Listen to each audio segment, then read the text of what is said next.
WhatsApp guys, this is me Lovjeet Arora. स्वागत है आप सभी बच्चों का आज की इस क्लास के अंदर।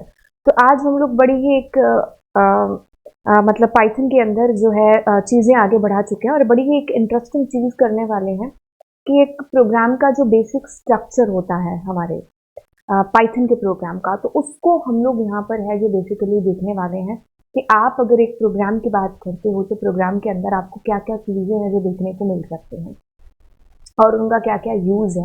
और फर्दर आगे जाकर के जब हम पाइथन के अंदर बहुत डीप में जाएंगे तो कौन कौन सी चीज़ें हैं जो आपकी हेल्प है जो यहाँ पर बेसिकली करने वाले हैं। तो बेसिक स्ट्रक्चर के अंदर आप वेरिएबल, जो कि हम लास्ट टू लास्ट क्लास के अंदर कर चुके हैं, हम फंक्शंस, प्री डिफाइंड फंक्शंस यानी कि जो बने बनाए पहले से फंक्शन है पाइथन के पास में, जैसे input function, print function, ID function, type function, ये वो फंक्शन है जो आप और मैं अभी तक यूज कर चुके हैं।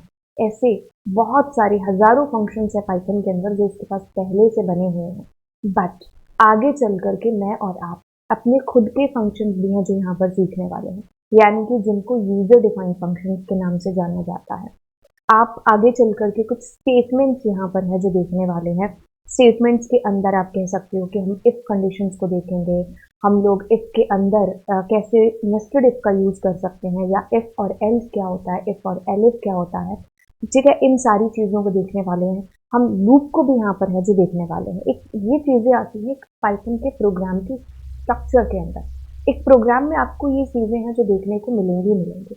कमेंट्स का यूज, जो कि आपको मैं बताने वाली हूँ कि कमेंट्स कितना इंपॉर्टेंट रोल है जो प्ले करते हैं आपके प्रोग्राम के अंदर। इंडेंटेशन, जो कि बकायदा एक रूल के तौर पर पाइथन के अंदर है जो यूज आती है। तो ये सारी चीज़ें हम लोग एक एक करके बड़े ही इत्मीनान से देखने वाले हैं। अब देखिए, मैंने एक छोटा सा प्रोग्राम यहाँ पर बनाया है। आप कोई भी प्रोग्राम का एग्जाम्पल ले लीजिए, है ना। अब सबसे पहले अगर मैं और आप बात करते हो इंडेंटेशन की, बाकी लैंग्वेजेस के अंदर क्या होता है कि जैसे आपने कर्ली ब्रैकेट्स का यूज करके ये चीज़ मेंशन की है कि भाई ये इस चीज़ का पार्ट है। जैसे कि फॉर एग्जांपल मैं अगर पाइथन को ओपन कर लेती हूँ, हम एक बहुत ही बेसिक सा प्रोग्राम बनाते हैं इंडेंटेशन को समझने के लिए। यूं तो ये आपके पास काम आएगा जब हम इफ कंडीशन से स्टार्टिंग करेंगे, उसके बाद फिर लूप और फंक्शंस, इन सब में हमारी हेल्प है जो बेसिकली करने वाला है। जैसे कि मान लीजिए मैंने a इज इक्वल टू 10 और अब मैं इफ कंडीशन लगा रही हूँ। बहुत सारे बच्चे ऐसे होंगे जिनको पता ही नहीं होगा व्हाट इज इफ। कोई बात नहीं, धीरे धीरे आप चलो मेरे साथ में, सारी चीज़ें क्लियर करते जाओगे। अब मैंने ना, अगर आप नए हो इसके अंदर तो आपको ये चीज़ बता दी कि मैंने कुछ नहीं, चलते चलते प्रोग्राम का फ्लो चेंज किया है। मैंने सिर्फ इसके अंदर एक कंडीशन दी है और इस कंडीशन के बेसिस पर अब जज होगा, वो क्या जज होगा कि आप ये नेक्स्ट लाइन आपकी रन होगी कि नहीं होगी। तो मैंने यहाँ पर लिखा है yes A is greater than 10, तो मैंने सिर्फ इतना लिखा है। और अब मैं मान लो एल्स का यूज है जो कर रही हूँ, कोई दिक्कत वाली बात नहीं है। अगर ये चीज़ आपके लिए बिल्कुल नहीं है, अगर आपने इसका यूज नहीं किया है, ठीक है, इट इज ओके। मैं यहाँ पर आपको इंडेंटेशन का मतलब है जो बताने वाली हूँ। इंडेंटेशन क्या चीज़ है, ये जो मैंने स्पेस यहाँ पर छोड़ा हुआ है, ठीक है, बाय डिफॉल्ट यहाँ पर जैसे ही आप एंटर करते हो 4 स्पेस आपके पास में आ जाते हैं। तो यही इंडेंटेशन है। जैसे आप किसी को लेटर नहीं लिखते हो, जैसे आप लेटर लिखते हो या एप्लीकेशन आपने लिखा टू द प्रिंसिपल और नीचे, तो उसकी इंडेंटेशन कैसे आप फॉलो कर रहे होते हैं, है ना, कि यहाँ पर कुछ चीज़ आएगी, फिर इधर एक पैराग्राफ आएगा, फिर जो पैराग्राफ खत्म हुआ है उसी के नीचे हम लोग कैसे दूसरा इंडेंटेशन को कैसे हम फॉलो करते हैं एमएस वर्ड वगैरह के अंदर जब हम टाइप करते हैं, वैसे ही इंडेंटेशन आपको यहाँ पर भी है जो फॉलो करनी है। ठीक है, आपको ध्यान रखना है यहाँ पर कि भाई देखो, ये एक बकायदा रूल के तौर पर यूज होती है। जब बाकी लैंग्वेजेस में क्या होता है कि हम कर्ली ब्रैकेट्स का यूज करते हैं कि यहाँ से कर्ली ब्रैकेट ऑन हुआ, यहाँ पर ऑफ हुआ, तो इसके बीच में जो भी चीज आएगी वो तब चलेगी जब ये कंडीशन अलाउ करेगी, मतलब ट्रू होगी, है ना। लेकिन पाइथन के अंदर आपको कर्ली ब्रैकेट्स का यूज नहीं करना है। पाइथन में ये एक रूल के तौर पर है कि आप इंडेंटेशन को फॉलो कर रहे होंगे, ठीक है। अब जैसे मैं मान लो इसके अंदर एक और लाइन यहाँ पर लिख देती हूँ ओके, ठीक है, या थैंक यू। तो अब इसका मतलब ये हुआ कि ये जो 2 लाइनें हैं ये तब चलेंगी जब ये इफ कंडीशन ट्रू होगा। तो ये देखो, दूर से ही मेरे को देख करके पता चल रहा है कि ये 3 और 4 नंबर लाइन इस इफ का हिस्सा है, ठीक है, और ये जो 6 नंबर लाइन है ये इस एल्स का हिस्सा है, ठीक है। तो ये इंडेंटेशन हो गया। तो यहाँ पर ये मेरे को एज ए रूल पाइथन के अंदर यूज करना होगा। अगर मान लीजिए मैं इसको यहाँ पर यूज करते हैं, जैसे मैंने इधर इसको कर लिया एंड इधर इसको नहीं, अब ये सारा कुछ एक ही लाइन के अंदर आ रहा है, तो इसमें मेरे को पता ही नहीं चल रहा है कि कौन सी लाइन कब है जो रन होगी। तो ऐसे में अगर आप इसको रन करोगे तो ये आपको एक इंडेंटेशन एरर है जो दे देगा। तो पाइथन में ये एज ए रूल है जो आपकी काम में आती है। तो आप इसमें पाइथन के अंदर आप इसको जो है अगर आप इग्नोर करेंगे तो ऑफकोर्स आपको एरर आ जाएगी, और वो एरर होगी इंडेंटेशन एरर। ठीक है, तो बकायदा एक एक लाइन के अंदर लिखा हुआ है, तो आपको एक लाइन में लिखना है। आगे चल करके आप लूप यूज करेंगे तब भी आपको इंडेंटेशन यूज करनी पड़ेगी, आप फंक्शंस का यूज करोगे तब भी। ये शुरू में इसमें दिक्कत है जो आती है, लेकिन जैसे जैसे आप कंटिन्यू होते जाते हो ना, तब ये प्रॉब्लम ही नहीं रहती कि यार इंडेंटेशन क्यों यूज करना है, कैसे यूज करना है, क्योंकि सारी चीजें जो है वो आपकी हो चुकी होती हैं।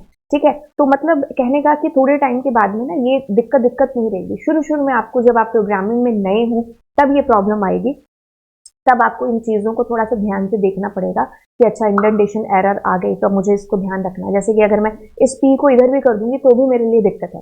ठीक है, तो मतलब बकायदा ऐसा है कि भाई अगर ये जो पी है इसी के नीचे सारी आएंगी, अगर आप कहते हो कि भाई इस इफ के ट्रू होने पर ये चीजें चले, तो मतलब मैं इसको इधर ऐसे भी नहीं कर सकती हूँ।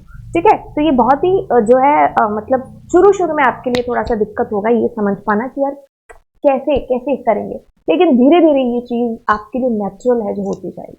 ठीक है, फिर आप इस तरफ ध्यान ही नहीं देंगे कि अरे इंडेंटेशन की भी कोई नाम की भी कोई चीज है, क्योंकि वो चीजें ऑटोमेटिकली दिमाग के अंदर बैठ जाएंगी। जैसे अभी आप एप्लीकेशन लिखते हो तो आपको शुरू में दिक्कत आती थी कि अच्छा इंडेंटेशन मुझे टू यहाँ लिखना है, उसके बाद में नीचे, है ना। लेकिन अब जब आप लिख रहे होंगे तो अब नेचुरल है चीज कि हाँ मुझे कैसे इस चीज की तरफ हमारा ध्यान ही नहीं जाता कि इंडेंटेशन में मुझे फॉलो करनी है, क्योंकि वो चीज नेचुरल हो चुकी है। सेम चीज आपके पास यहाँ पर भी है जो आएगी। ठीक है, तो एक प्रोग्राम की जो बेसिक स्ट्रक्चर है उसके अंदर आपको इंडेंटेशन फॉलो करनी है। हाँ, कमेंट्स आप लिख रहे होते हैं जो कि मैं आपको बताने वाली हूँ नेक्स्ट क्लास के अंदर, या हमारी प्रीवियस क्लास मतलब इस क्लास से पहले ही मैं डाल दूंगी कि कमेंट्स क्या होते हैं, जिससे आपको ये चीज ध्यान रहेगी कि क्या है कमेंट। तो मैं एक बार यहाँ पर रिपीट भी कर देती हूँ क्योंकि आप पिछली क्लास में देख चुके होंगे इससे पहले। कमेंट्स कुछ भी नहीं है, आप अपने प्रोग्राम के अंदर एक तरीके से अलग से कमेंट्स लिख रहे हो। जस्ट ये चीज शायद आप खुद को एक्सप्लेन करने के लिए, और मे भी हो सकता है दूसरे को एक्सप्लेन करने के लिए अपने प्रोग्राम को, कि आपने ये चीज क्यों लिखी है। जैसे कि मान लीजिए मैं इस प्रोग्राम के बारे में कुछ लिखना चाहती हूँ, क्योंकि आज मैंने मान लो प्रोग्राम बनाया, 2-4 महीने बाद मैं खुद ही भूल जाऊंगी कि ये प्रोग्राम, ये कोड जो मैंने लिखा था, ये मैंने किस लिए लिखा था, क्या पर्पस था इसका। तो वहां पर अगर आपने कमेंटिंग करके उसके बारे में चीजें लिखी होंगी कि ये प्रोग्राम ये है या ये, क्योंकि छोटे प्रोग्राम्स में आपको दिक्कत नहीं आएगी। जब आप बड़े सॉफ्टवेयर की बात करोगे वहाँ काफी सारे मॉड्यूल्स के साथ, फंक्शंस के साथ आपको काम करना होगा। आपने खुद ही वो कोड लिखा होगा, लेकिन खुद ही आप भूल जाओगे कि अच्छा ये जो मॉड्यूल था इसका यूज क्या था। तो आप साइड में कमेंटिंग करके अपने आप को भी ये चीज बता रहे होंगे कि अच्छा इस मॉड्यूल का पर्पज या यूज ये था इस प्रोग्राम के अंदर। और मे भी हो सकता है अगर उस सॉफ्टवेयर के साथ में कोई और बंदा, आज तो आप उस सॉफ्टवेयर के साथ डील कर रहे हैं, मान लो वो आप जॉब छोड़ के चले गए, कोई दूसरा बंदा आपकी जगह आ रहा है, तो अब आपके कमेंटिंग के थ्रू वो बंदा उस पूरे कोड को समझ पाएगा कि अच्छा इस मॉड्यूल का क्या पर्पस था या इस फंक्शन का क्या पर्पस था। तो आप अपने आप को भी एक्सप्लेन कर रहे हैं, आप दूसरे को भी एक्सप्लेन कर रहे हैं, इससे चीजें क्या है आसान हो जाएंगे आपके लिए। तो कमेंट वो हिस्सा होता है आपके प्रोग्राम का जो कि कंपाइलर इंटरप्रेटर के थ्रू टोटली इग्नोर होता है। ये हम अपने यूज के लिए, हमें खुद को ये चीज याद रहे या हम दूसरे को एक्सप्लेन कर पाए, तो इसलिए हम इन कमेंट्स का यूज है जो अपने प्रोग्राम के अंदर करते हैं। जैसे मान लीजिए एक और एग्जाम्पल मैं आपको देती हूँ, आपका प्रैक्टिकल हो रहा है, ठीक है, आपके जैसे बहुत सारे बच्चे हैं जो प्रैक्टिकल दे रहे हैं, तो आप क्या कर रहे हो कि कमेंट के थ्रू आप अपना नाम, आप अपनी क्लास, अपना रोल नंबर, उस प्रोग्राम को आप लिख करके आ जाएंगे, और नीचे अगर अपना आप प्रोग्राम लिख करके आते हो और आपका टीचर बाद में भी चेक करता है उस प्रोग्राम को, तो कमेंट्स के थ्रू पता चल जाएगा कि ये प्रोग्राम इस बच्चे से बिलोंग करता है ना।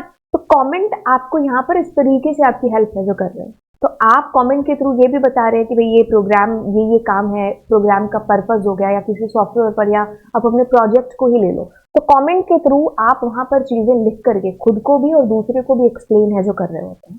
ठीक है, तो कमेंट्स जैसे कि मैं बता चुकी हूँ 2 तरीके से हैं। एक तो सिंगल लाइन कमेंट होता है जो कि हैश का यूज करके होता है, और फिर डबल हमारा ट्रिपल कोट्स वाला भी आता है। ट्रिपल कोट्स हम यहाँ पर यूज करके मतलब मल्टीपल लाइन्स के अंदर इस कमेंट को लिख रहे होते हैं। ठीक है, तो ये चीज़ हो गई। बाकी देखिए आपके पास प्रिंट फंक्शन है जिसको आप यूज़ करते हो, मैंने आपको बता दिया प्रिंट में आप सेफ का यूज़ कैसे कर सकते हो, एंड का यूज़ आप कैसे कर सकते हो। अगर आपको किसी वेरिएबल को प्रिंट करना है या आपको किसी मैसेज को प्रिंट करना है तो आप डबल या सिंगल कोट के अंदर अपने मैसेज को डाल करके आएंगे। ये फंक्शंस देखिए, अगर मैं आपसे पूछूं इस पूरे प्रोग्राम में कितने फंक्शंस हैं, तो आपके पास में देखिए 1, 2 और 3 फंक्शंस है। ये प्री डिफाइंड फंक्शंस हैं, पाइथन के पास अपने खुद के पहले से बने बनाए फंक्शंस हैं जिनका यूज पर्पस पाइथन के लिए पहले से फिक्स है। ठीक है, आप खुद से फंक्शन है जो आगे चल करके बनाना सीखेंगे। एंड ये मेरा एक वेरिएबल हो गया, इक्वल टू ऑपरेटर हम यहाँ पर यूज कर रहे हैं। तो एक पाइथन की बेसिक प्रोग्राम की स्ट्रक्चर के अंदर ये सारी चीजें हैं जो आपके पास में आती हैं। ठीक है, तो इस तरीके से आप ये छोटी छोटी चीजें हैं, functions, conditional statements, print, input, comment, indentation, इन सारी चीजों का मिक्सअप है जो एक पाइथन स्ट्रक्चर के प्रोग्राम के अंदर है जो आप देखने वाले हैं। ठीक है, तो ये सारी चीजें आपको मैं करा चुकी हूँ। धीरे धीरे जैसे कंडीशनल स्टेटमेंट्स है, लूप है, इन सारी चीजों को हम लोग हैं जो अपने प्रोग्राम के अंदर आगे चल करके देखने वाले हैं। ठीक है, तो ये था एक बेसिक स्ट्रक्चर आपको पाइथन का समझाना कि आप कमेंटिंग करिए, आप इंडेंटेशन है जो आप करिए। ऑफ कोर्स आपको ये तो एज ए रूल फॉलो करना ही पड़ेगा। बाकी लैंग्वेजेस में हम इंडेंटेशन बनाते हैं ताकि हमारे लिए चीज़ें समझना आसान हो जाए, है ना, लेकिन यहाँ पर पाइथन में it is as a rule. अगर आप फॉलो नहीं करेंगे तो ऑफ कोर्स आपको एरर आ जाएगी। ठीक है, तो कमेंट्स का, फंक्शंस का, इन सब का एक मिक्सअप हमारे प्रोग्राम के अंदर होता है। एंड अगली क्लास के अंदर हम कुछ और चीज़ों को जानने वाले हैं। तो चलिए फिर आपसे मिलते हैं अगली क्लास में। Thank you so much and yes, God bless you. Don't forget to subscribe the channel. दोस्तों के साथ में आपने इस चैनल को बिल्कुल है जो शेयर करना है। ये पाइथन की पूरी सीरीज बिल्कुल 0 से स्टार्ट हो चुकी है। एंड यस, हम वो सारी चीज़ें भी करने